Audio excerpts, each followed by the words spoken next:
அமைப்படுவதாக ஒருமுறை விட உங்களை மத்தியில் வரும்படியாக கிருபைக்காக நன்றி செலுத்துறேன். வருவதற்கு முன்னாலே சொன்னாங்க 30 மினிட்ஸ் சொன்னாங்க. ஸோ 30 மினிட்ஸ் கொஞ்சம் கஷ்டமானது. ஜெபத்தோட இருப்போம். ஜெபம் ஆண்டவரால் கூடாத காரியம் ஒன்றும் இல்லை. நான் என்ன சொல்ல விரும்புகிறேன் அதை மட்டும் உங்களுக்கு சொல்லும்படியாக தேவன் கிருபை செய்வார். அது மட்டுமல்ல, விசேஷமாக இந்த பார்த்ததிலிருந்து அநேக காரியங்கள் என்னை உற்சாகப்படுத்தக்கூடியதா இருந்தது. அதில் ஒன்று, அந்த சிறு பிள்ளைகளுக்கு முக்கியத்துவம் கொடுத்திருக்கிறார்கள். அது வர்ணிக்க முடியாதது. நான் நேரம் இல்லாதனால் அதுக்குள்ள நான் போகல. ரெண்டாவது, மனப்பாட வசனம் சொல்றது. ஆகவே இந்த காரியத்துல மிக மிக சந்தோஷம் உள்ளவனா இருக்கிறேன். ஆகவே உங்களுக்கு ஒரு ஒரு வேண்டுகோள் விடுகிறேன். குற்றாலத்திலே 26 முதல் 29 வரை தமிழ்நாடு விசேஷ கூட்டம் நடக்கும். அதிலே பல வருடங்களாக 26ஆம் தேதி யார் யார் வசனம் படித்திருக்கிறார்களோ ஆதியாமிலிருந்து வெளிப்படுத்தல் வரையிலும் அவர்கள் மனப்பாடமாக எழுத முடிகிறவர் எழுதலாம், சொல்ல முடிகிறவர் சொல்லலாம். அதற்கு வயதுக்கேற்றபடியாக பரிசு நாங்கள் வழங்குகிறோம். எதற்காக என்றால், பரிசு முக்கியத்துவம் அல்ல, அவர்களை உற்சாகப்படுத்தும்படியாக. முதல் வருடத்திலே 100 வசனம் படித்த அவர்கள் இப்பொழுது 3600 வசனங்கள் படித்து அவர்கள் மெமரைஸ் பண்ணி சொல்லக்கூடியதா இருக்கிறார்கள். ஒரு பையன் முதலாவதாக 119ஆம் சங்கீதம் மட்டும் சொன்னவன் இப்பொழுது நியர்லி 4000 வேர்ஸ் அவன் மனப்பாடம் பண்ணியிருக்கிறான். பல சங்கீதங்கள், யாக்கோபு, தீமத்து அப்படிப்பட்ட காலங்கள் படித்திருக்கிறார். அதனால என்னுடைய ஒரே ஒரு வாஞ்சி என்னவென்றால், வசனத்துல முன்னேறணும். அது இன்னொன்று நோக்குறது என்னன்னா, சாம்சன் பிரதர் வந்தாரு, அந்த சரித்திரத்தையும் வேதாகமத்தையும் ஒப்பிட்டு சொன்னார் இல்லையா. இந்த வேதாகமத்துல உள்ள வள்ளியோ புள்ளியோ என்ன செய்யாது, மாறாதது. இது படிச்சோம்னா நம்முடைய வாழ்க்கை மிக மிக மாற்றம், ஒரு பெரிய ஆசீர்வாதமாக இருக்கும் என்பதில் எந்த விதமான சந்தேகம் இல்லை. ஆகவே நான் உங்களுக்கு பல ஸ்டிக்கர்ஸ் அப்படிப்பட்ட சில காரியங்கள் கொடுப்பேன். முதலாவதாக கொடுக்கக்கூடியது ஜீசஸ் லவ்ஸ் யூ. ஆண்டவர் உங்களை என்ன சொல்லும் போது யூ சொன்னது பர்சனலி இங்க இருக்கிற ஒவ்வொருவரையும் அவர் நேசிக்கிறார். அந்த நேசத்தை பற்றி நான் சொன்னேன். கடலை விட ஆழத்தை விட ஆழம், வலைக்கு மேல மேல இல்லையா. அப்போ அந்த இதுல என்ன செய்வோம், நம்ம என்ன செய்யணும், சொல்லணுமா, என்ன செய்யணும், நீந்தணும். அதுல நீந்தணும். ஓகே, அவருடைய அன்புல அந்த நீந்தணும்னா நம்முடைய வாழ்க்கை எப்பொழுதுமே சந்தோஷம் உள்ளதாக இருக்கும். எந்த விதமான பிரச்சனைகள் வரலாம், ஆனாலும் என்ன செய்யலாம், எப்பொழுதும் என்ன செய்யலாம், 365 நாள் சந்தோஷமா இருக்கலாம். மாசத்துல 30 நாள் சந்தோஷமா இருக்கலாம். வாரத்துல 7 நாள் சந்தோஷமா இருக்கலாம். ஒரு நாள்ல 24 மணி நேரம் சந்தோஷம் இருக்கு. விளக்க போனேன்னா ரொம்ப நம்ம வாழ்க்கை சந்தோஷமா இருக்கும். ஆகவே அதை உங்களுக்கு நான் கொடுக்க விரும்புகிறேன். இனி நம்முடைய வசனத்துக்கு நேராக போறேன். என்னன்னா, இந்த நீங்க எல்லாம் வசனம் நான் நிறைய படிச்சவங்க. ஆனா நான் இன்னைக்கு சொல்லக்கூடிய என்னன்னா, உங்களுக்கும் அதோடு கூட உங்கள் அக்கம் பக்கம் உள்ளவர்களுக்கு தெரிந்தவர்களுக்கும் நீங்கள் கற்றுக் கொடுக்கக்கூடிய வேண்டியதான ஒரு காரியத்தை உங்கள் மத்தியில நான் சொல்ல விரும்புகிறேன். காரணம் என்னவென்றால், பலரிடத்திலே பார்க்கிற நேரத்திலே பல பிரச்சனைகள் இருக்கிறது. அந்த பிரச்சனைகளுக்கு ஒரு முடிவாக அல்லாவிட்டால் ஒரு உதவிகரமாக இருக்கும்படியான சில வசனங்களை ஆயத்தம் பண்ணி வைத்திருந்தேன். நான் எப்பொழுது இங்கு வர வேண்டுமோ அந்த நாளில இருந்து நான் என்ன செய்தி கொடுக்க வேண்டும் என்ற காரியத்தை நினைத்து இருந்தேன். கடைசியாக ஒரு பாடலை பாடும்போது தட்டி தட்டி எழுப்பி கிருபை தந்தீரையா என்று பிராரமாக 4:40 என்ன தட்டி எழுப்பினாரு ஆண்டவர். அந்த நேரத்துல எனக்கு ஒரு சில காரியங்களை கொடுத்தாரு. அதைத்தான் உங்கள் மத்தியில நான் சொல்ல விரும்புகிறேன். காலைதோறும் உடைய கிருபை புதிதாக இருக்கிறது பார்க்கிறோம்.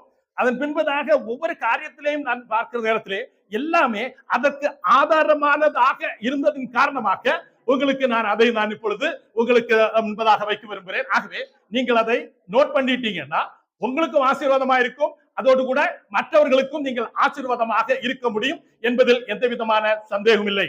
நீங்க எல்லாம் பிள்ளைங்களை டியூஷனுக்கு அனுப்புவீங்க இல்லையா? டியூஷன் அனுப்புவீங்க இல்லையா? ஏன் டியூஷன் அனுப்புறீங்க? படிக்கிற பிள்ளைங்க தான். என்னாலும் டியூஷன் அனுப்புவீங்க. ஏன் அனுப்புறீங்க? ஏன் அனுப்புறீங்க? நல்லா படிக்கணும். நல்லா படிக்கணும். வேற 95 வயசு மார்க் வாங்குற பிள்ளைங்களே டியூஷன் அனுப்புறாங்க. 98 மார்க் வாங்குற பிள்ளைங்களும் டியூஷன் அனுப்புறாங்க. ஏன் அனுப்புறாங்க? 98 வாங்குறவங்க 10% வாங்கணும் இல்லையா? அதே போல இங்க இருக்கிற நீங்கள் எல்லாரும் ஆண்டவருக்காக வாழ்கிறீர்கள், உழைக்கிறீர்கள் என்பதில் எந்த சந்தேகமும் இல்லை. வேத வசனம் தெரியும். ஆனாலும் நீங்கள் 100% ஒருவேளை 98 வாங்கினீங்கன்னா 100% மாறணும். ஒருவேளை 95 வாங்கினீங்கன்னா 98 மாறணும். அந்த ஒரு நோக்கத்தோடு கூட மட்டுமே நான் இந்த ஒரு பிரசன்டேஷன் உங்கள் பத்தியில நான் வைக்க விரும்புகிறேன். ஆகவே எல்லாரும் அந்த பேப்பர் கிடைச்சா, இல்ல பேப்பர் பென் கிடைச்சதா எல்லாருக்கும்?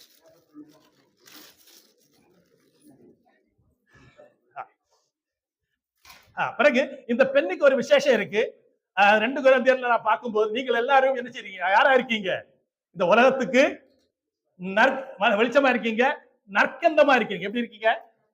நான் ஒரு ஸ்ப்ரே அடிச்சுட்டேன்னு வச்சிருங்க, நான் போய் சொல்லணுமா நான் ஸ்ப்ரே அடிச்சிருக்கேன்னு? இல்ல, நான் போறோன்னு என்ன செய்யும்? அந்த ஸ்மெல் வரும் இல்லையா? அப்போ நீங்க எல்லாம் ஆண்டவராக இயேசு கிறிஸ்துவை ஏற்றுக்கொண்ட விசுவாசிகளா இருக்கிறீர்கள். நீங்க என்ன செய்யணும்? இந்த நறுமணத்தை வாசனை அந்த திறந்து பாத்தீங்கன்னா ஒரு ஸ்மெல் வரும் பாருங்க. அப்போ நீங்க என்ன செய்யணும்? எப்படி இருக்கணும்? நறுமணம் வீசுறவர்களாக. எப்படி? நறுமணம் வீசுறவர்களா இருக்க வேண்டும். அந்த ஒரு நோக்கத்தோடு தான் இந்த பெண்ணை நான் கொடுத்திருக்கிறோம். அடுத்தபடியாக நான் இந்த 2 வசனங்கள் நீங்க மனப்பாடம் பண்ணீங்க இல்லையா? முதல் வசனம் என்னது? 1 கொரிந்தியர் 6:17. அது என்ன இருக்கு? ஃபர்ஸ்ட் என்னது? அப்படியே. அப்ப அப்படி என்ன? அப்படிதான். என்ன செய்றீங்க? நீங்க யாரோட இணைகிறீங்க? யாரோட? இயேசுவோட இணைகிறீங்க இல்லையா? இந்த ஃபெவிகால் கம்பெனி வந்த நேரத்துல ஃபெவிகால் கம்பெனி வந்த நேரத்துல என்ன அட்வர்டைஸ்மென்ட் கொடுத்தாங்க? 2 ஆணையை சேர்த்துட்டு என்ன செய்யாது? இழுத்தா என்ன செய்யாது? பிரியாது. அதே போல நீங்களும் நானும் இந்த ஆண்டவராக இயேசு கிறிஸ்துவோட அவரில் அன்புல நாம் இணைக்கப்பட்டோமே ஆனால் யாரால் என்ன செய்ய முடியாது? பிரிக்க முடியாது. அப்போ ஒரே ஆவியா இருக்கு. அப்ப ஆவியாக இருக்கிறோம். அப்போ அவர் சிரசு, நாம் சரீரமாக இருக்கிறோம். நம்ம எல்லாரும் அவிதமா இருக்கிறோம். ஆகவே முதலாவதாக நீங்க நினைக்க வேண்டிய ஃபர்ஸ்ட் வசனம் என்னது? அப்படியே இயேசு கிறிஸ்துவோட நாம் எல்லாரும் என்ன செய்யறோம்? இணைக்கப்பட்டவர்களா இருக்கிறோம். அதே 2வது வசனம் நாளைக்கு அடுத்த வாரத்துக்கு படிக்க போற வசனம் என்னது? எபேசியர் 6:8. அது என்ன சொல்லுது? மனுஷருக்கு என்று ஊழியம் செய்யாமல் கர்த்தருக்கு என்ன செய்யணும்? நல் மனசோட ஊழியம் செய்யணும் இல்லையா? அதோட இணைச்சு நான் உங்களுக்கு ஒரு வசனத்தை சொல்ல விரும்புகிறேன். கொலோசியர் 3ஆம் அதிகாரம் 23, 24 வசனங்கள் பாருங்க. கொலோசியர் 3ஆம் அதிகாரம் 23, 24 வசனங்கள். நீங்கள் கர்த்தராகிய கிறிஸ்துவை சேவிக்கிறதுனாலே சுதந்திரமாகிய பலனை கர்த்தராலே பெறுவீர்கள் என்று அறிந்து எதை செய்தாலும் அதை மனுஷர்களுக்கு என்று செய்யாமல் கர்த்தருக்கென்றே மனப்பூர்வமாய் செய்யுங்கள். 2 வசனம் சேர்த்தீங்கன்னா எப்படி செய்யணும்? என்ன செய்யறது? மனப்பூர்வமா செய்யணும். மனுஷனுக்கு செய்யக்கூடாது. யாருக்குன்னு செய்யணும்? கர்த்தருக்கென்றே செய்யணும். ஏன் கர்த்தருக்கென்று செய்யணும்? ஏன் கர்த்தருக்கென்று செய்யணும்? நான் வந்து பிள்ளைங்க மத்தியில் ஒளிஞ்சு அதனால கேள்வி கேட்பேன், தப்பா நினைக்காதீங்க. எதுக்குன்னா நீங்க எங்களோட கூட இருக்கணும் என்பதுக்கா. ஏன் அப்படி கர்த்தருக்கென்று செய்யணும்? ஏன்? யாராவது சொல்லலாம். ஆக்சுவலி கிஃப்ட் கொடுக்கறதுக்கு இப்ப டைம் இல்லை, பிறகு கடைசியில் உங்களுக்கு கிஃப்ட் கொடுப்போம். ஓகே, ஆன்சர் பண்றது. ஏன் செய்யணும்? யாராவது ஏன் மனுஷனுக்குன்னு செய்யாமல் கர்த்தருக்குன்னு செய்யணுமா? ஏன்? என்ன எதனால ചെയ്യുന്നു? അല്ല, എന്തുകൊണ്ടാണ് നാം ദൈവത്തിന് വേണ്ടി ചെയ്യണം? അവർ മനഃപൂർവ്വം ഒപ്പ് കൊടുത്താൽ വെരി ഗുഡ്. ഇന്ന് அவர் நம்முடைய தேவன். வேற நித்திய வாழ்வை கொடுத்திருக்கார். இன்னும் கொஞ்சம் கூட ரட்சிப்பை தந்தார். Very good. இனி கொஞ்சம் கூட முன்னால எல்லாம் ஏதாவது செய்தா எல்லாரும் கூலி கொடுப்பாங்க இல்லையா? ஏதாவது சும்மா ஃப்ரீயா யாராவது செய்வாங்களா? யாரும் சும்மா ஃப்ரீயா ஏதாவது செய்வாங்களா? எந்த கம்பெனி இங்க சின்ன சம்பளம் இருந்தா பெரிய கம்பெனி சம்பளம் உங்களுக்கு போட்டு பார்த்து போவாங்க இல்லையா? அப்போ ஒரே ஒரு ஆளு அதிக சம்பளம் கொடுக்கறது யாரு? என்ன சொல்லியிருக்காரு? என் நாமத்தினால ஒரு கிளாஸ் தண்ணி கொடுத்தாலும் அதுக்கு என்ன செய்வேன்? பிரதிபலனை கொடுப்பேன்னு சொன்ன ஆண்டவர் நமக்கு பிரதிபலனை கொடுக்க. இனி அதை மனசுல வச்சுட்டு இந்த 23ஆம் வசனம் வாசிங்க. கொலோசியர் 3ஆம் அதிகாரம் 23ஆம் வசனம் வாசிங்க.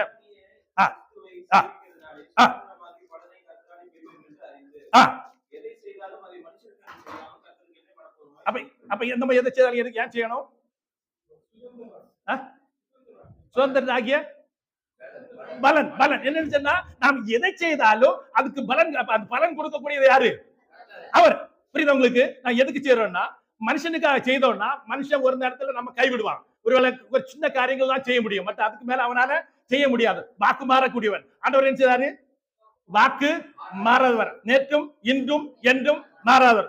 வானம் பூமி மாறும், ஆனா அவர் என்ன செய்ய மாட்டாரு? மாறாது. அதனால நம்ம யாருக்காக செய்யணும்?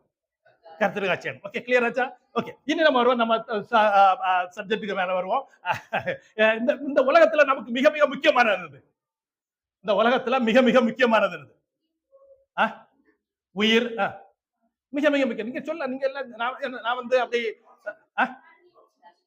Oxygen oxygen. வேற வேற வாட்டர், வெரி குட். உணவு, இன்னும் இன்னும் வெளிச்சம், வெரி குட். இன்னும் இன்னும் கொஞ்சம் கூட, இதெல்லாம் நமக்கு தேவை, வெரி குட். இன்னும் இன்னும் கொஞ்சம் கூட பின்னால போ. உறவுகள், வெரி குட். எல்லாத்துக்கும் மேல என்ன வேணும் நமக்கு?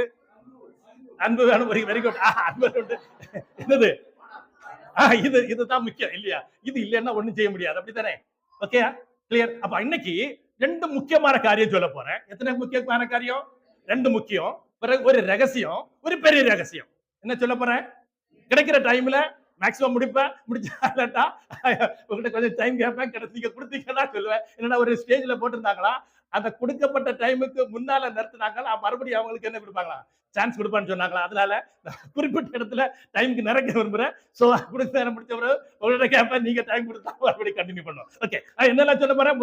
ஒரு ரெண்டு முக்கியமான காரியம், ஒரு ரகசியம், இன்னொன்னு பெரிய ரகசியம். ஓகே, மட்டும் சொல்லணும்னா என்னுடைய மனசுல இருக்கிறது, அது கேட்டபடியே நம்ம ஃபர்ஸ்ட்ல பாருங்க, நம்ம அந்த உலகத்துல வாழும்போது நோயப்பட்ட எங்க போவோம்?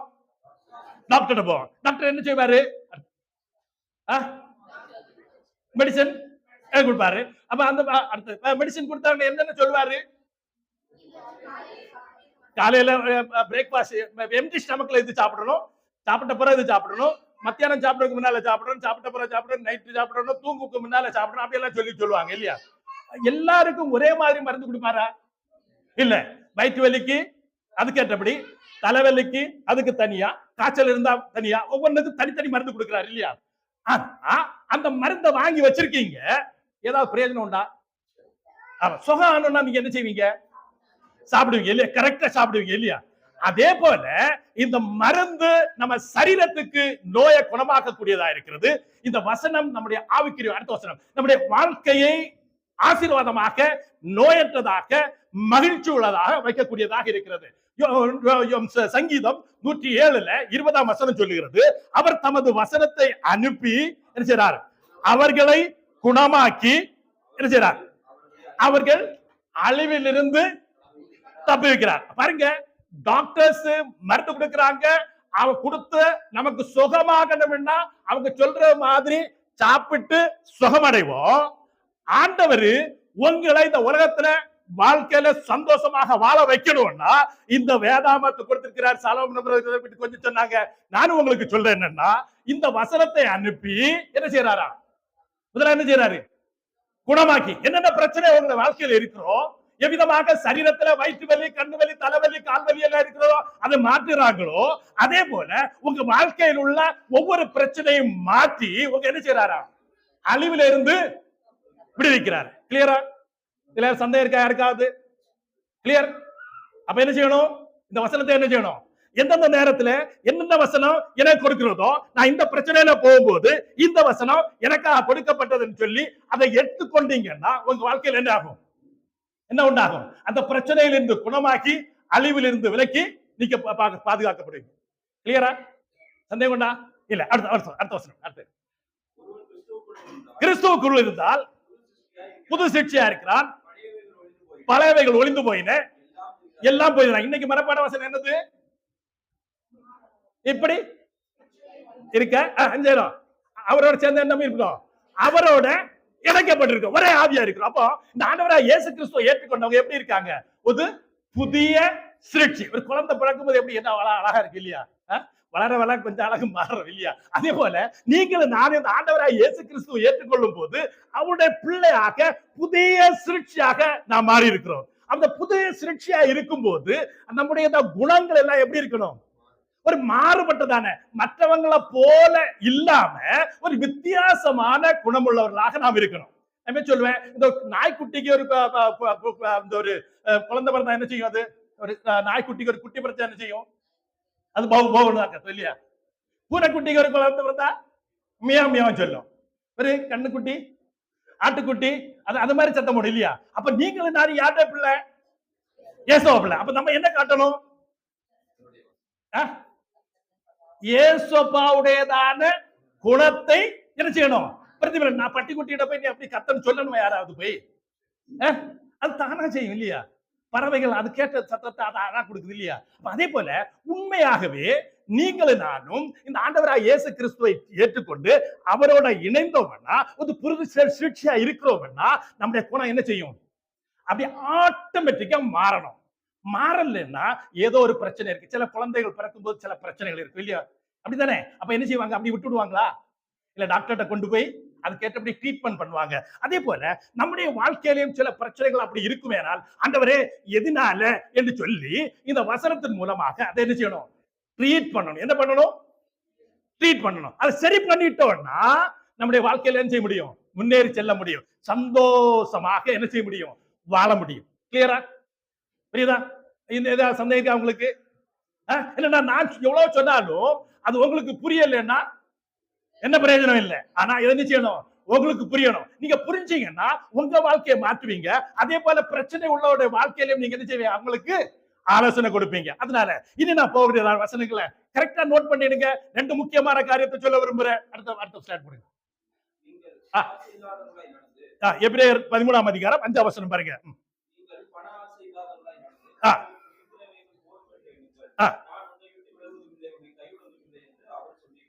பாருங்க 13 எபிரேயர் 13:5 என்ன சொல்லப்பட்டிருக்கு? என்ன சொல்லப்பட்டிருக்கு? பணம் எல்லாத்துக்கும் தேவை. ஆனா என்ன கூடாது? ஆசை அதன் மேல வைக்க கூடாது. புரியுதா உங்களுக்கு? பணம் தேவை, அதனால என்ன செய்யக்கூடாது? ஆசை வைக்க கூடாது. அடுத்து பாருங்க, உங்களுக்கு என்ன இருக்கணும்? இருக்கிறவைகள் போதும் என்ன இருக்கணும். பாருங்க, ஆண்டவர் நமக்கு இவ்வளவு ஆசீர்வதிச்சு வச்சிருக்கிறாரு. ஆனா இந்த ஆசீர்வாதத்துல நீங்க திருப்தி அடைஞ்சா மட்டும்தான் நாளைக்கு நீங்க திருப்தியா இருக்க முடியும்.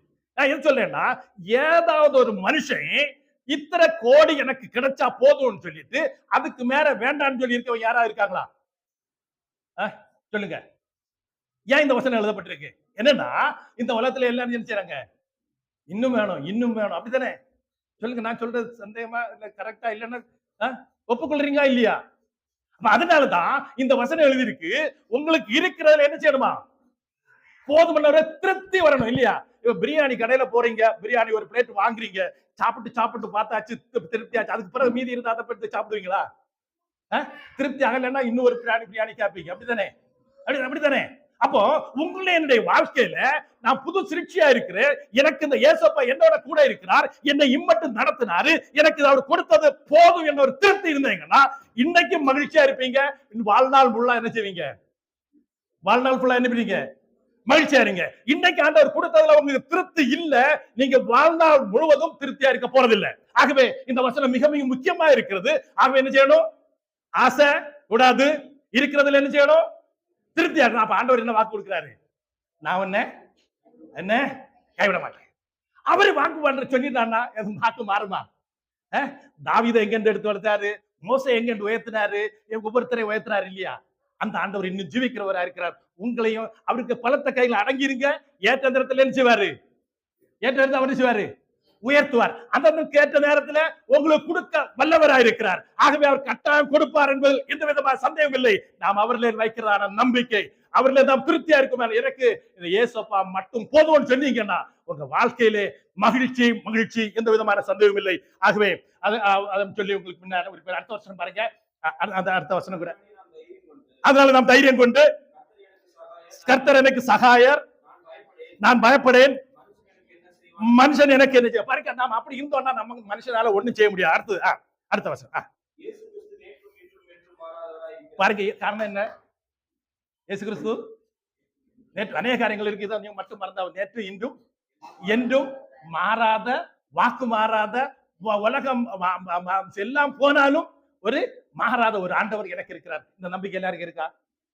இருக்குங்களா? இன்னும் என்ன செய்ய மாட்டீங்க? பணத்துக்கு மேல பணம் தேவைதான், வேலை செய்வீங்க, செய்யக்கூடாதுன்னு சொல்லல, வேலை செய்வீங்க. ஆனா அதுக்கு மேல என்ன செய்ய மாட்டீங்க? ஆசை வைக்க மாட்டீங்க. இன்னைக்கு ஆண்டவர் கொடுத்துறதுல திருப்தி என்ன? நாளைக்கும் திருப்தி, நாளைக்கு திருப்தி என்ன? அதுக்கு இல்லா நாளும் திருப்தியா? சாரி பார்த்து உதவியோட வாழ்க்கையில எவ்வளவு மாவு இருந்தது? எவ்வளவு மாவு இருந்தது? ஒரு கொஞ்சம் மாவு இருந்தது, ஒரு கொஞ்சம் எண்ணெய் இருந்தது. அந்த வாழ்க்கையில பஞ்சம் தீர்மறை எப்படி இருந்தது? அவ்வளவுதான் இருந்தது. நடத்துறாரா இல்லையா? அந்த ஆண்டவர் உங்களையும் என்ன நடத்துவார். இது வர்ணிக்க நேரம் என்ன, அதனால உங்களுக்கு சொல்றேன். ஆகவே இந்த அந்த ஆண்டவர் ஜோமன் கூட என்ன சொல்றாரு? அன்றைக்கு எங்களுக்கு வேண்டிய ஆகாரத்தை எங்களுக்கு தாரு. அப்ப அப்படி கொடுப்பாரு. மன்னா கொடுப்ப எப்படி கொடுத்தாரு? மன்னா எவ்வளவு கொடுத்தாரு? என்னன்னைக்கும் அன்னைக்கு மறுநாள் வச்சா பூச்சி கிடைக்கும். அன்பானவர்களே, வார்த்தை கீழ்ப்படியாம இருந்தா நாட்டம் அடிக்கும் என்பதை மட்டும் சொல்லி நான் விரும்புறேன். அவங்க அளந்து பார்த்தாங்க, நிறைய சேர்த்தவங்களுக்கும் வருவாரு, கொஞ்சம் சேர்த்தவங்க வருவாரு. ஆனா பார்க்கிறேன், இந்த ஆண்டவர் அப்படிப்பட்ட ஆண்டவர், வாக்கு மாறாதவர், உங்களை வழி நடத்துவார் என்பதில் எந்த விதமான சந்தேகம் இல்லை. அடுத்த வருஷம் பாருங்க. அது வந்து 1 தீமோத்தேயு 6ஆம் அதிகாரம் 6:6 இருந்து நோட் பண்ணிடுங்க.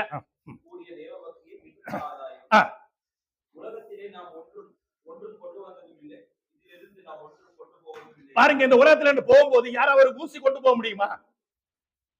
ஒரு ஊசி கொண்டு போக முடியுமா? முடியாது, ஒன்றும் கொண்டு போக முடியாது. எல்லாம் இங்கதான் வைக்கணும் இல்லையா? அப்ப அந்த ஆண்டவர் நமக்கு அன்னைக்குள்ள தேவை சந்திச்சாருன்னா நாம் மிகவும் சந்தோஷம் உள்ளவர்களாக மகிழ்ச்சி உள்ளவராக வாழ என்பதில் எந்த விதமான சந்தேகம். அடுத்த வசனம் பாருங்க, 8ஆம் வசனம் பாருங்க. என்ன உணவு உடுக்க வேண்டி தந்தாரா? தங்க வீடு தந்தாரா? அப்ப என்ன செய்யணும்? போதும். இந்த மத்திய 6ஆம் அதிகாரத்துல நிறைய காரியங்கள் இருக்கு, நான் அதை விளக்க டைம் இல்லாத சொல்றேன். அப்படி கொடுத்தாருன்னா அது போதும் என்ன இருக்கு. அடுத்த வசனம் 8ஆம் வசனம். 8ஆம் வசனம்.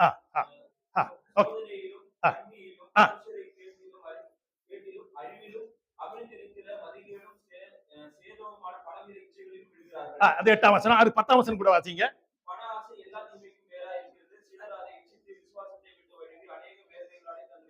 பாருங்க, இந்த வசனம் கூட நீங்க படிங்க. பாருங்க, அநேகர் சொல்லும் போது உங்களை நான் குறிக்கல, அநேகர் சிலர் என்ன செய்தாங்க, அதுக்கப்புறம் நாங்க விழுந்து விசுவாசத்தை விட்டு தவறி போயிருக்கிறாங்க. ஆனா நீங்க என்ன செய்யக்கூடாது, போகக்கூடாது. ஆகவே இது வந்து ரெண்டு முக்கியமான ஒரு முக்கியமான ஒரு காரியம். ஃபர்ஸ்ட் முக்கியமான காரியம் என்ன இருக்கக்கூடாது? பண ஆசை இருக்கக்கூடாது. பணம் தேவைதான், அது ஆண்டவர் நம்ம கொடுப்பாரு, மாக்கு மாறாதவர். ஓகே, ஒரு பாயிண்ட். அடுத்த யோவான் 3:16. யோவான் 3:16 எல்லாருக்கும் தெரியும் இல்லையா? தெரியாதவங்க உண்டா யாராவது? இல்ல. 1 யோவான் 3:16 யாருக்கெல்லாம் தெரியும்? 1 யோவான் 3:16 யாருக்கெல்லாம் தெரியும்? 1 யோவான் 3 இல்ல, பாக்குறதுக்கு இல்ல, பார்க்காம சொல்றதுக்கு யாருக்கா தெரியுமா? யாராவது? இல்ல, அது யோவான் 3:16. 1 யோவான் 3:16. 1 John 3:16.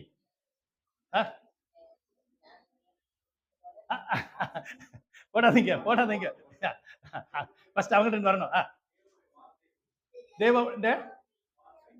தேவனுடைய வார்த்தை அல்ல. Okay, clear. எடுத்து போட்டுடுங்க பாருங்க. ஓகே,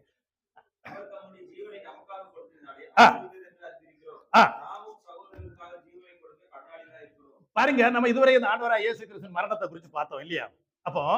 இப்போ ஆண்டவருக்கு அன்பை குறிச்சும் பார்த்தோம். என்ன பார்த்தோம்?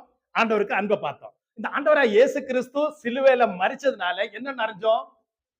அன்பு இன்னதுன்னு அறிஞ்சிருக்கோம். யாரெல்லாம் அறிஞ்சிருக்கீங்க? நீங்களும் நானும் அறிஞ்சிருக்கேன். உலகத்தார் அறிஞ்சிருக்காங்களா? இல்ல. அப்ப நம்ம என்ன செய்யணும்? இந்த வசனம் வாசிக்க அறிவிக்கணும். ஓகே, அறிவி கரெக்ட். பட் அப்ப நம்முடைய சகோதரர்களுக்காக ஜீவனை கொடுக்கணும். அப்ப நம்ம ஜீவனை கொடுக்கணும்னா நான் என் சகோதரனை குறிச்சு தவறாக சிந்திப்பேனா? தவறாக பேசுவேனா? தவறாக ஏதாவது செய்வேனா? சொல்லுங்களேன். அன்னைக்கு இடத்துல பல பிரச்சனை, ஆராதிப்பாங்க, எல்லாம் செய்வாங்க, முடிச்ச பிறகு சண்டை போடுவாங்க. எனக்கு மனசுக்கு கஷ்டம். அதனாலதான் நான் வந்து இன்னைக்கு இந்த பாயிண்ட்ல நான் எம்பசைஸ் பண்றது என்னன்னா, அவர்ல நம்ம என்ன செய்யிருக்கிறோம்? ஒன்னா இருந்திருக்கிறோம், புதிய சிருஷ்டியா இருக்கிறோம். நாய்க்குட்டி பௌவா சொல்லணும்னா நீங்களும் என்ன செய்யணும்? ஏசப்பா சுவாத்தா நீங்க காட்டணும். அப்படி காட்டும் போது அன்பு என்னன்னு தெரிஞ்சிருக்கீங்க. என்ன செய்திருக்கீங்க? அறிஞ்சிருக்கீங்க. என்ன செய்றீங்க? அறிஞ்சிருக்க. ஆனாலும் அதனால என்ன செய்யணுமா? சகோதரர்களுக்காக ஜீவனை கொடுக்க கடன். இப்ப கடன் வாங்கியாச்சுன்னா நான் என்ன செய்யணும்? கடன் வாங்கினேன்னா என்ன செய்யணும்? திருப்ப கொடுக்கணும் இல்லையா? அப்படித்தானே? கடன் வாங்கினேன்னா அவர் கிஃப்டா கொடுத்தாருன்னா நோ ப்ராப்ளம். கடன் வாங்கிட்டேன்னா திருப்பி கொடுக்க வேண்டிய என்னுடைய பொறுப்பு. அதே போல நம்ம சகோதரர்களுக்காக ஜீவனை கொடுக்க எப்படி இருக்கும்? கடனாளிகள். கிளியரா? அதான் சவுல்கிட்ட கேட்டாரு, நீ ஏன் என்ன துன்பப்படுத்துற? என்ன கேட்டாரு? நீ ஏன் என்ன துன்பப்படுத்துற? பாருங்க, நான் ஒரு சின்ன அதுக்காக உங்களுக்கு ஒரு கீ செயினை கொடுக்குறேன். என்னது கீ செயின்? இது உங்களுக்கு வாழ்க்கையில கீ செயின் எப்போ யூஸ் பண்ண? பைக் வந்தாலும் யூஸ் பண்ணீங்க, வீட்டு திறக்கணும், எல்லாத்துலயும் சாவியை கீ செயின் யூஸ் பண்ணீங்க. இதுலயே ரெண்டு பக்கம் லவ் இருக்கு. என்ன இருக்கு? லவ் இருக்கு. அது ஒன்னு ஃபர்ஸ்ட் லவ் என்னது? ஜான் 3:16. என்னது? எல்லாருக்கும் தெரியும். இந்த லவ் என்னது? 1 John 3:16. ஃபர்ஸ்ட் 1 யோவான் 3:16. என்னது? நாம என்ன செய்யணும்? அன்பு அறிஞ்சிருக்கிறோம், அதனால மற்றவர்களுக்கு ஜீவனை கொடுக்க கடனாளிகளா இருக்கிறோம். இங்க கீழே எழுதிருக்கு லூக்கா 10:27. லூக்கா 10:27 இதுல எழுதிருக்கு. அதனால அதை வாசிங்க. ஒரு ஆள் இதுல போடல, அது போடல. லூக்கா 10:27 வாசிங்க, வாசிங்க. லூக்கா 10:27. ஆ ஆ ஆ ஆ ஆ ம்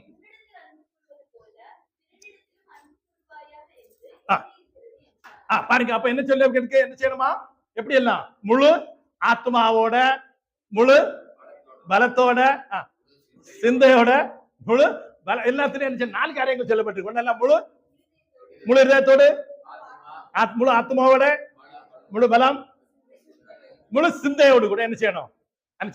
அன்பு கூறணும். அதே மாதிரி மற்றவங்களை நம்ம போல நேசிக்கணும். ஆகவே அந்த வசனம் கீழே இருக்கு. அதனால எல்லாருக்கும் இந்த ஒரு கீச்சைன் கொடுப்பேன். இதுல நிறைய காரியங்கள் இருக்கு, அதை விளக்க நேரம் இல்லை. அதனால இந்த கீச்சைன் உங்களுக்கு கொடுக்குறேன். ஆகவே நீ என்ன செய்யணும்? என்ன செய்யணும்? பெற்றுக்கொண்டு அவரை முழுவதும் நேசிக்கணும். அதே மாதிரி மற்றவங்களை நேசிக்கணும். மற்றவர்களுக்கு ஜீவனை கொடுக்க நீங்க யாரா இருக்கீங்க? ஆயத்தம் இல்லை, கடனாளிகள். கடன் வாங்கினா கொடுக்கணும். ஓகே, புரிஞ்சுது உங்களுக்கு? ஒண்ணு பண ஆசை, ரெண்டாவது என்ன செய்யணும்? மற்றவங்களுக்கு ஜீவனை கொடுக்க கடனாளிகளா இருக்கணும். ஓகே, கிளியரா? மறைஞ்சு போச்சா? 2 முக்கியமான காரியங்கள். அடுத்த பாயிண்ட் போவோம். எவ்வளவு டைம் கொடுக்குறீங்களோ அதுக்கு எப்படி போயிடும். ஓகே, அடுத்து கொலோசியர் 1:27.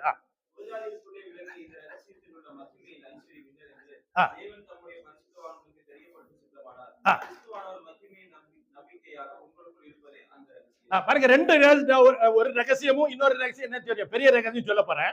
இந்த ரகசியம் முதலாவதாக ஒரு தனிப்பட்ட மனிதனுடைய வாழ்க்கையிலையும் அதோடு சேர்ந்து குடும்ப வாழ்க்கையிலையும் கடைபிடிக்க வேண்டிய ரகசியமாக இருக்கிறது. முதலாவதாக இந்த ஆண்டவர் எங்க இருக்கிறாரு? மகிமை நம்பிக்கையாக உங்களுக்குள்ள இருக்கிறது என்னது? அந்த ரகசியம். யார் யார் ஏற்றுக்கொண்டாங்களோ அவங்களே யாரா பிள்ளை மாறி இருக்காங்க? ஏசோப்பா பிள்ளை மாறி. ஏசோப்பா உங்களுக்குள்ள யார் இருக்கா? ஏசோப்பா இருக்கிறாரு. சந்தேகம் உண்டா? இல்ல. இப்ப என்கிட்ட எவ்வளவு பணம் இருக்கு அதை பற்றி தான் சொல்லுவாங்க. அதை வச்சு கணக்கிடுவாங்க இல்லையா? அப்ப ஏசோப்பா நம்மோட இருந்தாருன்னா நம்ம எப்படிப்பட்டவங்க? பெரிய பணக்காரங்க. ஓகே, அவர் மட்டும் போதும். அப்ப என்ன செய்யறோம்? அது முதல் ரகசியம். அடுத்த பாருங்க, அடுத்த வசனம் பாருங்க. வெளிப்படுத்தல் 3:20 இதோ வாசற்படியில் தட்டுகிறேன், ஒருவன் சத்தத்தை கேட்டு கதவை திறந்தா நான் அவனோட சேர்ந்து என்ன செய்வேன்? அவனோட கூட போஜனம் பண்ண. அப்ப நம்ம இருக்கிறாரு, நம்மோட அவர் கூட இருக்கிறார். அடுத்த வசனம் மத்தேயு 11:28 வசனம் பாருங்க. பாருங்க, ஆண்டவர் சொல்றாரு, வருத்தப்பட்டு பாரசூக்கள் நீங்களா என்று வாருங்கள், நான் உங்களுக்கு என்ன செய்வேன்? இளைப்பாறுதல் கூட. வேற இந்த அழைப்பை குறித்து நிறைய காரியம் சொல்ல இருக்கு, அதான் சொல்லல. அவர் அழைக்கிறாரு. அழைச்ச 29 வசனம் பாருங்க. 29 வசனம், அடுத்த வசனம்.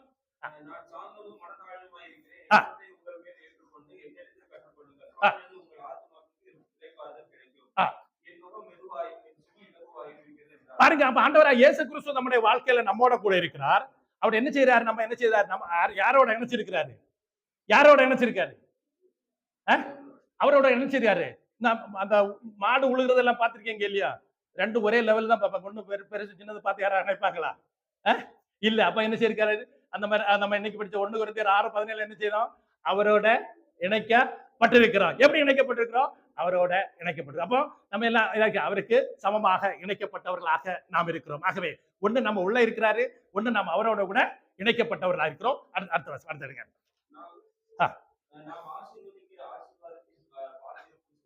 1 கொரிந்தியர் 10:2 2 கொரிந்தியர் 10 16 17 வசனங்கள் பாருங்க.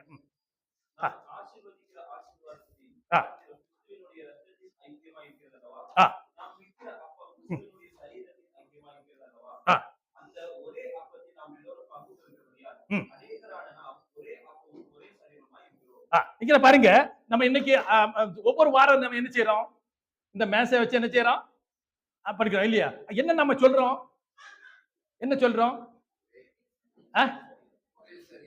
நம்ம எத்தனை பேர் இருக்கோம்? 50 பேர் இருக்கோம்னா நம்ம என்ன 50 பேரா? 50 பேரா? இல்ல. ஒண்ணு என்னன்னா, ஒரே கடவுள், அவர் என்னல இருக்காரு, உங்கள இருக்கிறாரு. அவர் ஒன்றாக, அதைத்தான் நம்ம எப்போ என்ன நினைக்கிறாரு? ஒன்றாக நம்ம இணைச்சிருக்கிறாரு.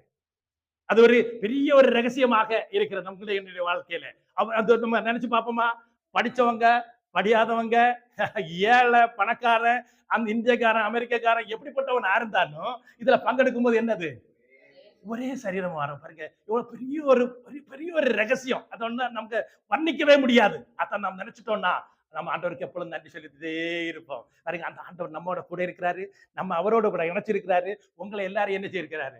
ஒண்ணா இணைச்சிருக்கிறாரு. எப்படி இணைச்சிருக்காரு? ஒண்ணா. அந்த மறந்து போக கூடாது என்பதற்காக தான் ஒவ்வொரு வாரம் என்ன செய்யறோம்? நாம இத நினைப்பூட்டுறோம். என்ன செய்யறோம்? இத ஒவ்வொரு நாள் ஒவ்வொரு வாரம் சொல்றாரு. இல்ல நீங்க எல்லாம் யாரு? ஒரே சரீரம். இந்த இயேசப்பா ஏற்றுக்கொண்டவங்க எல்லாரும் ஒண்ணுன்றத நினைப்பூட்டுறான் பண்ணுள்ளே. இந்த ஒரு சிந்தனை வந்ததுன்னா நம்முடைய வாழ்க்கையில எந்த விதமான எந்த சகோதரரை பற்றியும் வித்தியாசமான நினைக்கிறதே கூட மாட்டோம், செய்ய மாட்டோம், நினைக்க மாட்டோம், ஒன்னும் பேசவும் மாட்டோம். அவங்க அவிதமாக வாழ தேவன் தாமே கிருபை செய்வார். அடுத்ததே பாருங்க, குடும்பத்தை நிற்கும் போது அப்படி நினைச்சிட்டாரு. அது தனிப்பட்ட வாழ்க்கையில. இரண்டாவது என்ன செய்யறாரு? ஆண்டவர் என்ன செய்யறாரு? ரெண்டு குடும்பத்தை ஒண்ணா இணைக்கிறார். ஆதியாகமம் 1ஆம் 2ஆம் அதிகாரத்துல பாருங்க, 24 18 வசனம்.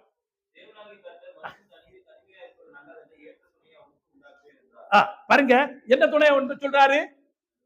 ஏற்ற துணை. ஆண்டவராக இயேசு உங்களை என்ன யாரோட இணைச்சாரு? அவரோட இணைச்சாரு இல்லையா? அந்த ஆண்டவர் சொல்றாரு, மனுஷன் தனியா இருப்பது நல்லது, அவனுக்கு என்ன செய்வேன்? ஏற்ற துணை. எப்படி நம்ம இங்க இணைக்கப்பட்டோமோ அதே போல என்ன செய்யறோம்? கணவன் மனைவி என்ன செய்யறோம்? ஒன்னாக இணைக்கிறோம். என்ன துணை சொல்லுங்க, சொல்லுங்களேன். குடும்பமாக்குறாரு. என்ன துணை? எப்படிப்பட்ட துணை? ஏற்ற துணை. சொல்லுங்க நீங்க. எனக்கு ஆண்டவர் கொடுத்திருக்கிறாருன்னா, ஆண்டவரால கொடுக்கப்பட்ட நான் என்னுடைய கணவனுக்கு எப்படிப்பட்ட துணை? ஏற்ற துணை. அந்த நீங்க புரிஞ்சுட்டீங்கன்னா, அந்த கணவனுக்கு என்னென்ன கடமைகள் உண்டோ அதெல்லாம் நீங்க என்ன செய்வீங்க? மனசுல என்ன செய்வீங்க? அல்லாட்டா என்ன செய்வீங்க? என்னமோ கடமைன்னு சொல்லி செய்வீங்க. ஆகவே இன்னைக்கு நான் உங்களுக்கு சொல்ல விரும்புறேன். ஃபர்ஸ்ட் என்னது? ஏற்ற துணை என்பதை நான் பார்க்கிறோம். அடுத்த வருஷம் பாருங்க, ஆதியாகமம் 2:24.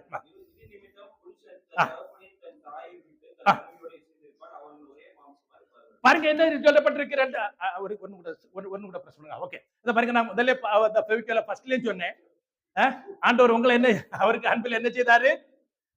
அன்பில் என்ன செய்தாரு? இணைச்சிட்டாரு. இப்ப என்ன யார இணைக்கிறாரு? கணவனையும் மனைவியை இணைக்கிறாரு. மனுஷன் தனிமையா இருக்கிறது நல்லதில்ல. அப்போ அவர் எங்க வந்திருக்கிறாரு?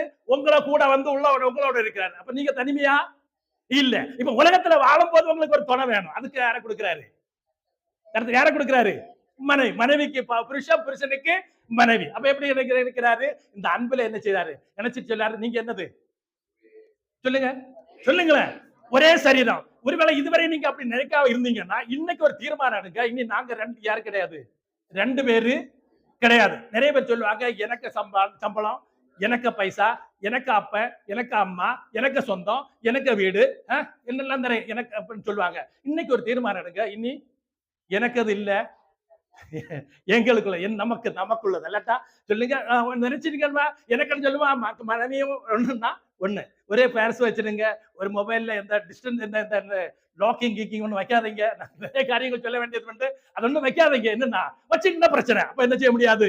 எப்படி மகிழ்ச்சியா வாழ முடியாது. எப்படி மகிழ்ச்சியா வாழ முடியாது. அப்ப நீங்க 2 பேரும் எப்படி இருக்கீங்க? ஒரே சரீரம். என்னது சொல்லுங்களேன்? ஒரே சரீரம் ஒண்ணு. நம்ம இது 2 பேரு கிடையாது, 2 அக்கௌண்ட் கிடையாது, 2 விதமான வாழ்க்கை வேண்டாம். நமக்கு எல்லாம் ஒரே வாழ்க்கை, ஒரே தீர்மானம், ஒரே ஆண்டவர் அவரோட இணைச்சாரு. அவர் இந்த உலகத்துல நீங்க வாழும்படியாக ஒரு ஏற்ற துணையா உங்களை நான் சேர்த்து வச்சிருக்கிறார். ஆகவே அதை நீங்க உணர்ந்து ஒன்றன் உள்ளதுல முன்னேறி போக வேண்டிய தேவன் கிருபை செய்வார். அடுத்த வசனம் பாருங்க. அடுத்த எபேசியர்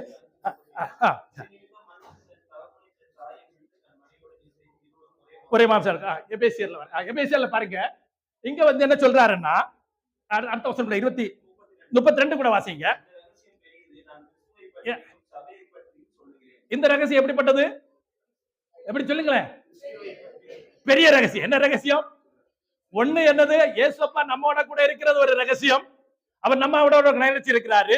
ஆனா கணவன் மனைவி அவர் ஆதியாகமத்துல என்ன செய்தாரு? இணைச்சு ஒரே மாம்சம் சொன்னாரு. ஆனா பவுலப்போஸ்தலன் வரும்போது சபையோட ஒப்பிட்டு சொல்லும் போது என்ன சொல்றாரு? இந்த ரகசியம் எப்படிப்பட்டது? சொல்லுங்களேன், சொல்லுங்களேன், சத்தமா சொல்லுங்க. பெரியது. இந்த உலகத்துல வேற எந்த ரகசியம், பெரிய ரகசியம் இருக்கா? இருக்கா? இல்ல. ஒரே ஒரு ரகசியம், பெரிய ரகசியம். கணவன் மனைவி ஒன்னாக ஏற்ற துணை ஆண்டவர் இணைச்சிருக்கிறார். அதான் பெரிய ரகசியம். இன்னைக்கு தீர்மானம் எடுங்க. ஆண்டவரே நீர் எங்களை இணைச்சிரு, இது ஒரு பெரிய ரகசியம் சொல்லி ஆண்டவரை சமூகத்தின் முன்னேற்ற தேவன் நாமே உங்களுக்கு செய்வாராக. பாருங்க, இன்னும் இந்த ரகசியத்துல வரும்படியாக மனைவி யாரு? மனைவி இல்லாம என்ன செய்ய முடியாது, இந்த குடும்பமே ஆகாது. ஒரு கணவனுடையதான அந்த ஆசீர்வாதத்துக்கு பின்தொடரை பேக் போனு மனைவின்னு சொல்லுவாங்க. அநேக காரியங்கள் சொல்ல இருக்கு. அந்த மனைவியை பற்றி 4 காரியம் சொல்ல விரும்புறேன். அடுத்த வருஷம் அடுத்த ஸ்லைட் எடுங்க. நீதிமொழி 18:22 பாருங்க. முதலாவது என்னது? மனைவி கண்ட என்ன செய்யறான்? நன்மையை கண்டடைகிறான். கர்த்தரால் என்ன செய்யறான்? தயவையும் பெறுகிறான். பாருங்க, அந்த அந்த மனைவி எங்க இருந்து எடுக்கப்பட்டா? விலாயிலும் இல்லையா? விலாயிலும் எடுக்கட்டா. அது ஏற்ற துணைன்னு சொல்வீங்க. அதை பற்றி நீங்க நிறைய மெசேஜ் கேட்டிருப்பீங்க. ஆனா அதுக்கு நான் போகல. ஆகவே இந்த மனைவி உங்களுக்கு தேவை. அல்லாட்டா இங்க ஒரு காலி இடம் இருக்குன்னு நினைச்சுடுங்க. அது யாரால் கொடுக்கிறது? யார் கொடுத்தது? கர்த்தரால் கொடுத்த. இல்ல என்ன லெவல் இருக்கு? தயை பெறான்னு பார்க்க. மனைவியை கண்டடைகிற நன்மையானது. நன்மையானது இந்த உலகத்துல பெஸ்ட் நன்மை என்னது? கர்த்தர் கொடுக்கிறதான மனைவி. அது ஆண்டவர்கிட்ட என்ன செய்யறானா? தயவையும் பெறுகிறான் என்று பார்க்கிறோம். ஆகவே ஃபர்ஸ்ட் பண்ணிக்கணும், ஆண்டவர் எனக்கு யாரை கொடுத்திருக்காரு? எனக்கு மனைவியை கொடுத்திருக்காரு. ஓகே, அடுத்து இந்த மனைவியை பற்றி பாருங்க. 4 காரியம் சொல்ல விரும்புறேன். ஃபர்ஸ்ட் என்னது? முதலாவதாக நீதிமொழி 12:4 பாருங்க.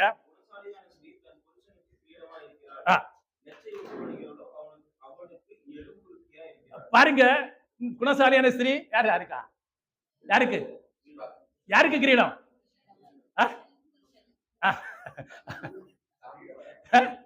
சொல்லுங்களே, ஆண்கள் சொல்லுங்க, வேற சொல்லுங்க. எனக்கு சாம்குமாருக்கு பிரிசில்லா தான் கிரீடம். ஓகே, தைரியமா சொல்லலாம். என்னன்னா யாரு? யார் கொடுத்தது? கர்த்தர் கொடுத்தது. ஓகே, கிளியரா? சௌரிகள் நிறைங்க. நீங்க யாருக்கா கிரீடம்? சொல்லுங்களேன். என்ன இருக்க? கிரீடம். ஓகே, சந்தேகம் இருக்குன்னா கேளுங்க. மீட்டிங் முடிஞ்சால் இன்னைக்கு இருக்கும்போது கேளுங்க. சந்தேகம் இல்லைன்னு நான் முன்னாடி போறேன். சந்தேகம் உண்டா உங்களுக்கு?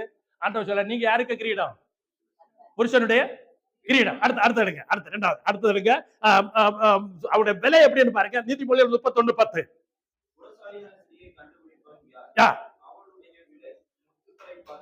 எப்படி என்னது? 31:10 என்னது? விலை என்னது? முத்துக்களை பார்க்கிலும் உயர்ந்தது. ஒண்ணு நமக்கு கிரீடம், அது கர்த்தர் கொடுக்கிறாரு. இரண்டாவது அவர் கிரீடமா இருக்கிறார். இரண்டாவது பார்க்கிறோம் அவருடைய விலை எப்படிப்பட்டது? முத்துக்களை பார்க்கிலும் உயர்ந்து. ஆக்சுவலி அந்த இது ஃபாண்ட்ல என்னமோ அதனால தான் இந்த ஹெட்டிங் வரல. ஓகே, அது மாறி வருது. ஓகே, அதை பார்க்க வேண்டாம். அடுத்து மூணாவது பாருங்க. நீதிமொழிகள் 19:14.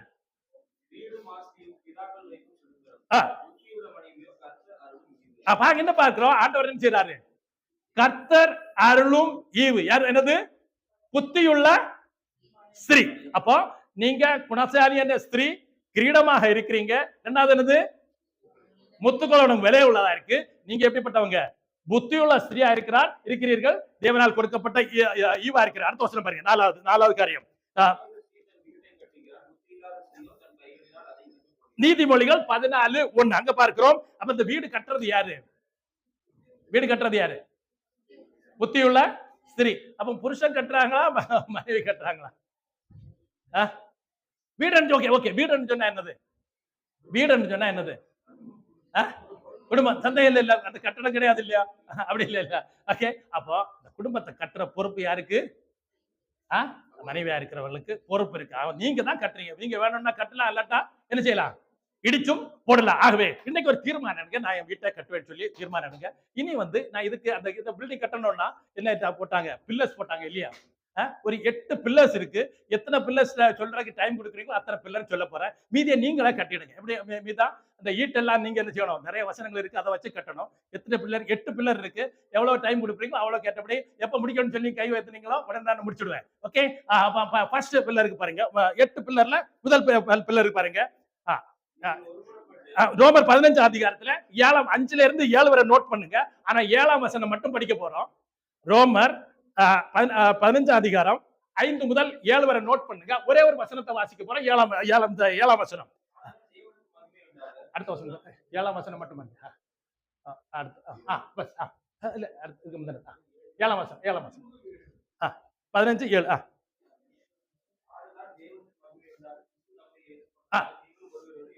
எப்படி என்ன செய்யணுமா? நீங்கள் என்ன செய்யணுமா?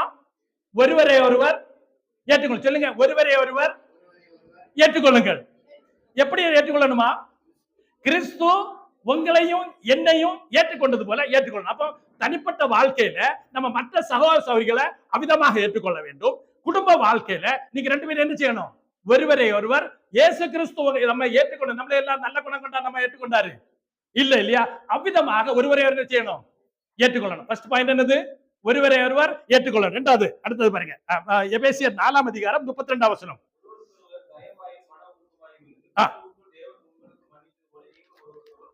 பாருங்க, கிறிஸ்து உங்களுக்கு மன்னிச்சது போல என்ன செய்யணுமா? ஒருவருக்கு ஒருவர் என்ன செய்யணும்? மன்னிக்கணும். முதல்ல என்ன செய்யுது? ஒருவரை ஒருவர் ஏற்றுக்கொள்ள வேண்டும். இரண்டாவது என்ன செய்யணும்? ஒருவரை ஒருவர் என்ன செய்யணும்? மன்னிக்கணும். எப்படி மன்னிக்கணுமா?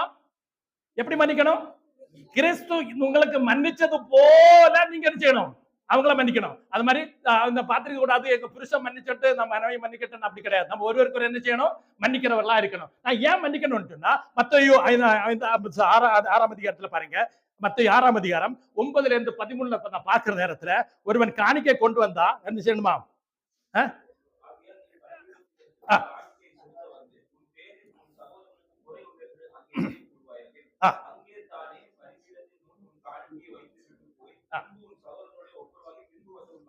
பாருங்க, என்ன செய்யணுமா? ஒருவேளை நீங்க காணிக்கை செலுத்த வந்து நம்ம சவரனுக்கு விரோதமா ஏதாவது கூட இருந்தா என்ன செய்யணுமா? அங்க வச்சுட்டு போய் மன்னிப்பு கேட்டுட்டு தான் வந்து என்ன செய்யணும்? ஏன்னா அப்பதான் என்ன செய்வாரு? நம்ம காணிக்கை என்ன செய்வாரு? ஏற்றுக்கொள்வாரு. அதே போல தனிப்பட்ட வாழ்க்கையில அதே மாதிரி குடும்ப வாழ்க்கையிலையும் நாம் மன்னிக்கிறவர்களா இருக்க வேண்டியது மிக மிக முக்கியமா இருக்கிறது. ஆண்டவர் மன்னிச்சாதான் என்ன செய்வாரு? நம்முடையதான காணிக்கையை ஏற்றுக்கொள்வாரு. காயின் ஆபேல பார்க்கும்போது அது ஒரே விளக்கங்கள் இருக்குது. அவனுடைய இருதயம் தான் ஆண்டவர் ஏற்றுக்கொள்ளல. சிலவன் சொல்லுவாங்க, அந்த அவர் ஆடு பலி செலுத்தினார், இவருக்கு கனி கொண்டு வந்தார். அது கிடையாது. அப்படி இருந்தனா அவன் என்ன செய்திருப்பான்? ஏற்றுக்கொள்ளாத நேரத்துல என்ன செய்திருப்பான்? ஒரு ஆடை கொண்டு வந்து கொடுத்திருப்பான். அவனுக்கு இருதயம் அப்படி இல்லாம இருந்தது, அதனாலதான் அப்படி செய்தான். ஓகே, அதை விளக்க நேரம். நான் என்ன சொல்றேன்னா, நம்ம மன்னிக்கலன்னா ஆண்டவர் என்ன செய்யாரு? ஏற்றுக்கொள்ள மாட்டார். அடுத்தது பாருங்க, மார்க்கு 11ஆம் அதிகாரம் 25, 26 வசனத்துல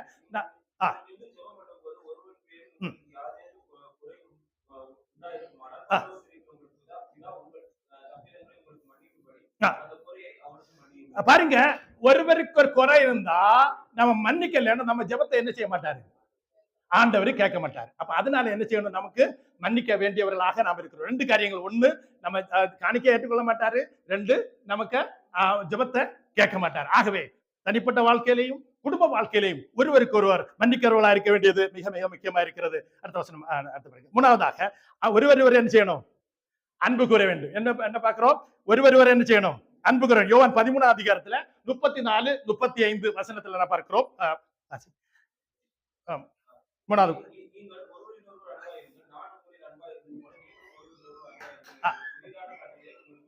பாருங்க, ஒரு புதிய கட்டளை கொடுக்கிறாரு. என்னன்னா, இப்ப மற்ற இடத்துல அன்பு கூறுங்கள் சொன்னாரு. இங்க எப்படி சொல்றாரு? நான் உங்களை அன்பு கூர்ந்தது போல என்ன செய்யணுமா? நீங்கள் ஒருவர் என்ன செய்யணும்? அன்பு கூறணும். அப்ப தனிப்பட்ட வாழ்க்கையிலையும் நாம் மற்றவர்களை அவிதமாக அன்பு கூற வேண்டும். குடும்ப வாழ்க்கையிலையும் ஒருவருக்கு ஒருவர் ஆண்டவராகிய இயேசு கிறிஸ்து நம்ம அன்பு கூர்ந்தது பிரகாரமாக நம்ம என்ன செய்யணும்? அன்பு கூற கடமைப்பட்டவர்களாக நாம் இருக்கிறோம். அடுத்த 2-3 காரியங்கள் இருக்கிறது. முதல் காரியம் என்னது? ஒருவரை ஒருவர் ஏற்றுக்கொள்ளுங்கள். இரண்டாவது, மன்னிக்க வேண்டும். மூணாவது, ஒருவர் ஒருவர் அன்பு கூறுங்கள். ஓகே, நாலாவது பாருங்க, எபேசியர் 5ஆம் அதிகாரம் 21ஆம் வசனம். பாருங்க, இந்த கல்யாண வீட்டுல எல்லாம் வாசிக்கும் போது எபேசியர் எத்தனை அதிகாரத்துல இருந்து தொடங்குவாங்க? எபேசியர் 5ஆம் அதிகாரம் எத்தனை வசனம் எதுல இருந்து தொடங்குவாங்க? எபேசியர் 5ஆம் அதிகாரம் எத்தனை கேட்ட கல்யாண மெசேஜ்ல என்ன கேட்டது இல்லையா? எத்தனை வசனத்துல என்ன ஆரம்பிக்கிறாங்க? எத்தனை வசனம்? 21ல இருந்து ஆரம்பிப்பாங்களா? 22ல இருந்து ஆரம்பிப்பாங்க. எதுல இருந்து? மனைவியில இருந்து தொடங்குவாங்க. ஆனா அதுக்கு முன்னால 21ஆம் வசனத்தை எழுதுறாரு, நீங்கள் ஒருவருக்கு ஒருவர் கீழ்ப்படிந்திருங்கள். என்ன? ஒருவருக்கு ஒருவர் கீழ்ப்படியணும். அப்போ நம்முடைய வாழ்க்கையில இந்த கீழ்ப்படிதல் மிக மிக முக்கியமா இருக்கிறது. எப்படி பண்ணணும்? ஒருவருக்கு ஒருவர் கீழ்ப்படியணும். எப்படி பண்ணணும்? மறக்குமா? முதலாவதாக என்னது? ஏற்றுக்கொள்ளணும். இயேசு நம்ம ஏற்றுக்கொள்ளணும். இரண்டாவது, அவர் நமக்கு மன்னிச்சது போல மன்னிக்கணும். மூணாவது என்னது? அவர் நமக்கு அன்பு கூர்ந்தது மாதிரி அன்பு கூற வேண்டும். நாலாவது என்னது? அவர் நமக்கு ஒருவருக்கு ஒருவர் என்ன செய்யணும்? நம்ம கீழ்ப்படியணும். அவர் பிதாவுக்கு கீழ்ப்படித்தால் அந்த வசனம் இல்லாட்டால் ஆனா என்ன செய்யணும்? நாம் ஒருவருக்கு ஒருவர் கீழ்ப்படிய கடமைப்பட்டவர்களா இருக்கிறோம். அஞ்சாவதாக பாருங்க, ரோமர் 12ஆம் அதிகாரம் 10ஆம் வசனம்.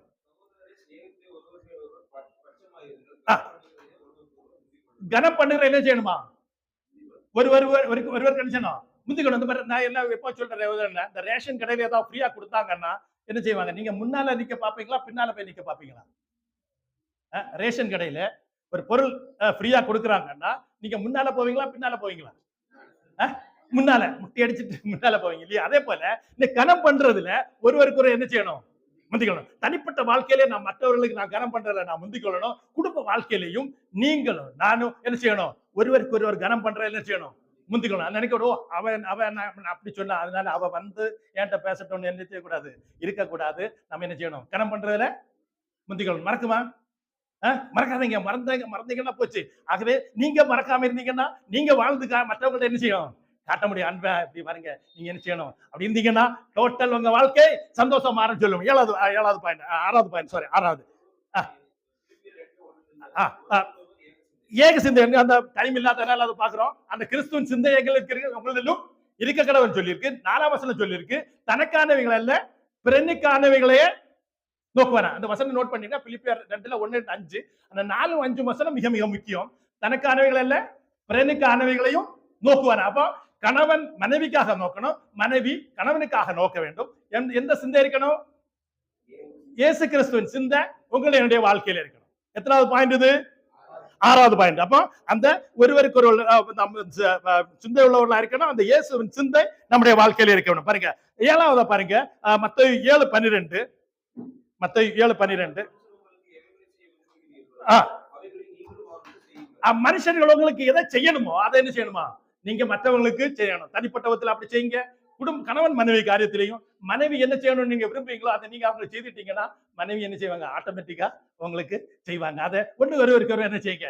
அப்படி செய்ய ஆரம்பிச்சீங்கன்னா, ஒரு சின்ன சம்பவத்தை மட்டும் சொல்ல விரும்புறேன். கேரளத்துல ஒரு 2 இடத்துல சம்பவம். ஒரு இடத்துல வந்து காலையில அந்த அம்மா அந்த அவர் வேலையில வந்த உடனே அந்த அம்மா கொஞ்சம் டீ கொடுத்தாங்களாம். டீ கொடுத்தாலும் எறும்பு இருந்துதான். அந்த எறும்பு இருந்தோடனே அப்படியே அந்த சாய் எடுத்தாங்க. அம்மா அந்த மனைவிக்கு அந்த முகத்துல என்ன செய்தாங்க, அப்படி விட்டுட்டாங்க. முகம் புண்ணாச்சு, ஹாஸ்பிட்டல்ல போனாங்க சொன்னா. இன்னொரு குடும்பத்துல நடந்துதான் அப்படி. அவருக்கு அதே சம்பவம் தான். எறும்பு போட்டு கொடுத்தாங்க. அவர் கேட்டாரா, நீ என்ன இந்த உயிரினங்களை எல்லாம் கொல்லுறியா? எப்படி கேட்டாங்களா, நீ என்ன உயிரினங்களை கொல்லுறியா? பார்த்தா எறும்பு சாரின்னு சொல்லிட்டு போய் என்ன செய்தா, இன்னொரு டீ கொண்டு வந்தேன். சம்பவம் ரெண்டும் ஒண்ணுதான். எப்படி நீங்க டீல் பண்றீங்க அதுதான் முக்கியம். இவர் என்ன செய்தாரு, அப்படி எடுத்து முகத்துல விட்டாரு. பின்வெள அவர் தான் பார்க்க வேண்டியதா இருந்தது. அதை பற்றி நினைச்சாரா? இல்ல. இன்னொரு சொல்லாரு, என்னடா நீ இப்படி என்ன செய்த, ஜீவ ஜந்துக்களை எல்லாம் நீ கொல்றியேன்னு சொன்ன உடனே என்னாச்சு, அங்க ஒரு பெரிய ஒரு மாற்றம் உண்டாச்சு. அன்பானவர்களே, நீங்க எல்லாவற்றையும் அமிதமான ஒரு அன்புல, இந்த அன்புல நீங்க எடுத்தீங்கன்னா எல்லாமே மாறும். அதில் எந்த விதமான சந்தேகம் இல்லை. ஆகவே அவிதமாக நீங்கள் ஒருவருக்கு ஒரு விரும்புவதை செய்ய முடியாது கிருபை செய்வாரா. 8வது கடைசியாக ஒருவருக்கு சேவை செய்யுங்கள். யோவான் 13:12-15 வரை நோட் பண்ணிடுங்க. ஆண்டவராகிய இயேசு கிறிஸ்து என்ன செய்தாரு, சீசர்களுக்கு காலை என்ன செய்தாரு, கழுவினாரு. யாராவது கால் கழுவாங்க, ஆண்டு சொல்றாரு இந்த மாதிரி வச்சிருப்பாரு. அதனால நீங்க ஒருவருக்கு ஒரு நீங்க சேவை செய்யுங்க. அதே மாதிரி குடும்பத்துல கணவன் மனைவி ஒருவருக்கு ஒருவர் சேவை செய்தீங்கன்னா வாழ்க்கையில சந்தோஷமே சந்தோஷம். குடும்ப ஒரு வேலை 2 பேரும் வேலை பாக்குறீங்கன்னா காலையில ஏதாவது செய்ய வேண்டியதுன்னா செய்யுங்க. பிள்ளைகளுக்கு என்ன செய்ய வேண்டிய காரியங்கள் செய்யுங்க. சிலவங்க நினைப்பாங்க, ஓ நான் யாரு தெரியுமா, நான் புருஷன், நான் என்ன செய்ய மாட்டேன், கிச்சன்ல வர மாட்டேன், அது செய்ய மாட்டேன். சிலவங்க எனக்கு ரொம்ப இது துக்கமான காரியம், வீட்டுல சாப்பாடு செய்து வச்சிருப்பாங்க, அதை எடுத்து சாப்பிட சில புருஷன்மாருக்கு இன்னும் அவங்க ரெடியாகல. வீட்டுல இருக்கு சாப்பாடு, அவ வந்து போட்டு கொடுத்தா தான் சாப்பிடுவாங்க. அப்படிப்பட்டவங்களும் இருக்கிறாங்க. நான் இந்த இதுக்கு சொல்றேன்னா நம்முடைய வாழ்க்கையில அப்படிப்பட்ட இருக்கக்கூடாது. இந்த 8 காரியங்கள், 8 நான் முடிஞ்சாவது வாட்ஸ்அப்ல உங்களுக்கு அனுப்புறேன். நான் கொஞ்சம் ஃபாஸ்டா போக இருந்தனால நான் உங்களுக்கு இந்த 8 பில்லரை சொன்னேன். மீதி நிறைய வசனங்கள் இருக்கு. அதை நீங்க சேர்த்து என்ன செய்யுங்க, ஒரு குடும்பமா உங்க தனிப்பட்ட வாழ்க்கையா கட்டுங்க. தனிப்பட்ட வாழ்க்கையிலையும் தேவை, அதே மாதிரி குடும்ப வாழ்க்கையிலையும் இந்த 8 பில்லர் இருக்குமேனால் உங்க வாழ்க்கை மகிழ்ச்சி. நான் கொஞ்சம் அதிக நேரம் எடுத்தேன், என்னன்னா பல நாட்களா தீர்மானிச்சேன். அது மட்டும் இல்ல, ஆண்டவர் என்ன 4:40 தட்டி எழுப்பி இதை செய்யணும்னு சொல்லி கொடுக்கணும்னு சொல்லி செய்து கொடுத்ததுனால நான் உங்களுக்கு நான் சொல்றேன். ஆகவே நான் நினைக்கிறேன் உங்களுக்கு ஆசீர்வாதமா இருக்கும். இந்த ஆபிரகாம் சொன்னாரு, நீங்கள் ஆசீர்வதிக்கப்படுவீர்கள், உங்கள் மூலமாக மற்றவங்க எல்லாரும் செய்யணும், அதே மாதிரி இந்த வசனத்தின் மூலமாக நீங்கள் ஆசீர்வதிக்கப்பட்டு உங்கள் மூலமாக மற்றவர்களும் ஆசீர்வதிக்கப்படுவதாக தேவன் தாமே கிருபை செய்வாராக. இந்த தருணத்தை கொடுத்த பொறுப்புள்ள எல்லாருக்கும் நன்றி செலுத்துகிறேன். அதோடு கூட அமைதலா இருந்து யாரும் கைப்படல நடத்துங்கன்னு தெரியல கண்டினியூ பண்ண உங்கள் எல்லாருக்கும் நன்றியை சொல்லி நான் என்ன செய்தியை முடிக்கிறேன். சில ஸ்டிக்கர்ஸ் அது இதெல்லாம் இருக்கு. இந்த கலண்டர் எல்லாமே நீங்க வாங்கி சொல்ல முடியும். அவங்களே அன்போடு நான் கேட்டுக்கொள்கிறேன்.